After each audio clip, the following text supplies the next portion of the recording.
Gear nomenclature. Gear നോമൻക്ലേച്ചറിലെ first point ആണ് pitch circle. ഈ കാണിച്ചിരിക്കുന്നത് ഒരു ഗിയറിന്റെ 2 ടീത്താണ്. ടീത്തിന്റെ കുറച്ച് പാർട്സും കാര്യങ്ങളും ആണ് ഈ ഫിഗറിലുള്ളത്. ഇതിൽ പിച്ച് സർക്കിൾ എന്താണെന്ന് നോക്കാം. പിച്ച് സർക്കിൾ എന്ന് പറയുമ്പോൾ ഇപ്പോൾ 2 ഷാഫ്റ്റ് തമ്മിൽ ഇപ്പം ഡ്രൈവറും ഉണ്ട് ഡ്രിവണും ഉണ്ട്.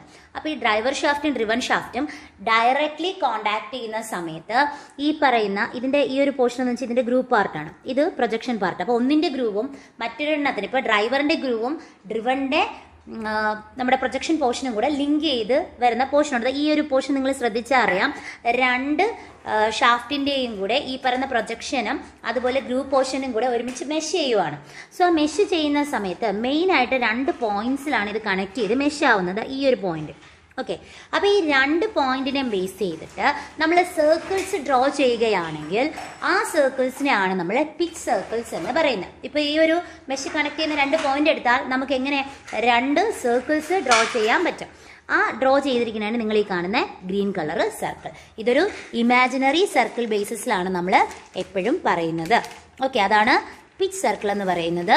അപ്പോൾ പിച്ച് സർക്കിൾ എന്ന് പറഞ്ഞാൽ it is the imaginary circle on which 2 mating gears seem to be rolling, and it is the imaginary circle on the gear about which it may be supposed to roll without slipping with pitch circles of another gear.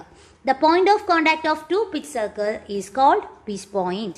അതുപോലെ തന്നെ ഈ pitch സർക്കിളിന്റെ ഡയമീറ്ററിനെ നമ്മൾ പറയുന്നത് pitch circle diameter എന്നാണ്.